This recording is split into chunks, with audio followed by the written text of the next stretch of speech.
नमस्कार, सूजस स्पेशल कार्यक्रम हमारे सीएम में आप सभी का स्वागत है। मैं हूं आपके साथ निशा शर्मा। आइए हमारे सीएम की इस खास रिपोर्ट पर एक नजर डालते हैं। मुख्यमंत्री श्री भजनलाल शर्मा ने राजस्थान इंटरनेशनल सेंटर में आयोजित स्टार रेटिंग ऑफ माइंस पुरस्कार समारोह में शिरकत की। इसी दौरान उनके साथ केंद्रीय कोयला एवं खान मंत्री श्री जी किशन रेड्डी भी मौजूद रहे। सीएम श्री शर्मा ने कहा कि राजस्थान लोहे से लेकर सोने तक खनिजों से भरपूर है और राज्य खनन क्षेत्र में अग्रणी केंद्र बनने की दिशा में तेजी से आगे बढ़ रहा है। उन्होंने बताया कि पारदर्शी प्रक्रियाओं, इज ऑफ डूइंग बिजनेस और आधारभूत ढांचे के विस्तार से राज्य में निवेशकों के लिए माहौल अनुकूल बन रहा है। मुख्यमंत्री ने स्टार रेटिंग प्रणाली को पर्यावरण संरक्षण और सामाजिक उत्तरदायित्व को बढ़ावा देने वाला कदम बताया। उन्होंने कहा कि इस प्रणाली से जल प्रबंधन, वृक्षारोपण और सामाजिक मूल्यांकन के आधार पर खदानों की गुणवत्ता तय होती है। मुख्यमंत्री ने समारोह में मौजूद खनन उद्यमियों को राजस्थान में निवेश करने का आमंत्रण भी दिया और भरोसा दिलाया कि राज्य सरकार हर संभव सहयोग के लिए प्रतिबद्ध है। मुख्यमंत्री श्री भजनलाल शर्मा ने बताया कि राजस्थान ने प्रधान खनिजों की नीलामी में देश भर में कीर्तिमान बनाया है और 100 से अधिक ब्लॉक्स आवंटित किए गए हैं। प्रधान खनिजों और क्वारी पट्टों की सफल नीलामी भी राज्य की उपलब्धि रही है। मुख्यमंत्री ने ये भी कहा कि पिछली सरकार की तुलना में खनन से प्राप्त रॉयल्टी राजस्व में 24% की वृद्धि दर्ज की गई है। उन्होंने बजरी के विकल्प एमसेंट को बढ़ावा देने के लिए राज्य सरकार द्वारा लाई गई नई नीति की जानकारी भी साझा की और बताया कि इस क्षेत्र में उद्यमियों को प्रोत्साहन मिल रहा है। उन्होंने मिशन हरियालो राजस्थान का उल्लेख करते हुए बताया कि अब तक 7.5 करोड़ पौधे लगाए जा चुके हैं और इस वर्ष वर्षा ऋतु में 10 करोड़ पौधारोपण का लक्ष्य है। वहीं मुख्यमंत्री ने समारोह में पुरस्कार प्राप्त करने वाली खदानों के प्रतिनिधियों को बधाई दी और खनन उद्योग को पर्यावरण संरक्षण और सामाजिक कल्याण का प्रतीक बनाने का आह्वान किया। राजस्थान न केवल अपनी सांस्कृतिक विरासत और प्राकृतिक सौंदर्य के लिए जाना जाता है, बल्कि खनिज संपदा के क्षेत्र में देश में अग्रणी है। और ये बात मैं इसलिए कहना चाहता हूं कि राजस्थान को खनिजों का संग्रहालय कहा जाता है। मुझे ये बताते हुए गर्व है कि और अनुभूति भी हो रही है कि राजस्थान में खनिज ब्लॉकों की नीलामी के क्षेत्र में भी अभूतपूर्व प्रदर्शन किया है। राजस्थान प्रधान खनिज के खनन पट्टों की नीलामी में शतक लगा चुका है। जहां भारत खनिज के 500 ब्लॉक ही आवंटित हुए हैं, वहीं अकेले राजस्थान ने देश के 20% से अधिक यानी 100 से अधिक ब्लॉक आवंटित करने का कीर्तिमान भी बनाया है।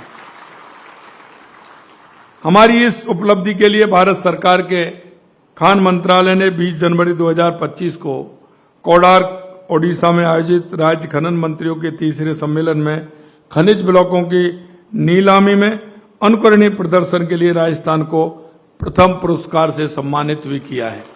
2024-25 में रॉयल्टी का राजस्व 9,228 करोड़ रहा, जो गत वर्ष से 24% अधिक था और खान विभाग के इतिहास में रॉयल्टी राजस्व का एक रिकॉर्ड भी था। इसी के बाद सीएम श्री शर्मा कोटा के सांगोद में पहुंचे और पंडित दीनदयाल उपाध्याय अंत्योदय संबल पखवाड़ी के तहत आयोजित शिविर का उन्होंने निरीक्षण किया। इसी दौरान उन्होंने शिविर स्थल पर ही आयोजित समारोह में सुपोषित मां अभियान का शुभारंभ किया। मुख्यमंत्री ने सांगोद को करोड़ों रुपए के विकास कार्यों की सौगात भी दी। उन्होंने काली सिंध नदी पर 45 करोड़ रुपए की लागत से तैयार पुल का लोकार्पण किया। इसके साथ ही सीएम ने 92 करोड़ रुपए से अधिक की लागत के विकास कार्यों का लोकार्पण और शिलान्यास किया। कार्यक्रम को संबोधित करते हुए सीएम श्री भजनलाल शर्मा ने कहा कि जिसको भी सरकार की योजनाओं की आवश्यकता है, वे लोग अंत्योदय शिविरों के माध्यम से इन योजनाओं का आसानी से लाभ ले सकते हैं। इनके माध्यम से अंतिम पंक्ति में खड़े प्रदेश के किसान, बुजुर्गों, महिलाओं और युवाओं को भी लाभ दिया जा रहा है। उन्होंने युवाओं की बात करते हुए कहा कि पिछली सरकारों के कार्यकाल में लगातार पेपर लीक होते थे, लेकिन हमारी सरकार के कार्यकाल में एक भी पेपर लीक नहीं हुआ। कि पंडित दीनदयाल उपाध्याय अंत्योदय पखवाड़ा ये गांव के उस अंतिम पंक्ति में खड़े व्यक्ति जिसको सरकार की योजनाओं की आवश्यकता है, इन शिविरों के माध्यम से वो व्यक्ति किसान, मजदूर, महिला, विकलांग, दिव्यांग कोई भी हमारी बहनें हैं जो अंतिम पंक्ति में खड़ी है, इन शिविरों के माध्यम से उसको लाभ मिल सके। देश के यशस्वी प्रधानमंत्री नरेंद्र मोदी जी के नेतृत्व में उन्होंने कहा है कि देश के अंदर 4 जातियां हैं और वो जातियां हैं किसान, मजदूर, युवा, महिला। अगर इनका उत्थान नहीं होगा तो हमारे प्रदेश का उत्थान नहीं होगा, हमारे देश का उत्थान नहीं होगा। 1.5 साल में कोई पेपर लीक हुआ है क्या? अरे बताइए, कोई पेपर लीक हुआ है क्या? ये डबल इंजन की सरकार है। देश के यशस्वी प्रधानमंत्री नरेंद्र मोदी जी के नेतृत्व में यह सरकार चल रही है। इसलिए युवाओं को एक भी पेपर लीक नहीं हुआ और 69,000 युवाओं को नियुक्ति देने का काम किया है। क्योंकि हमने कहा था कि 1 साल में 1 लाख नौकरी देंगे।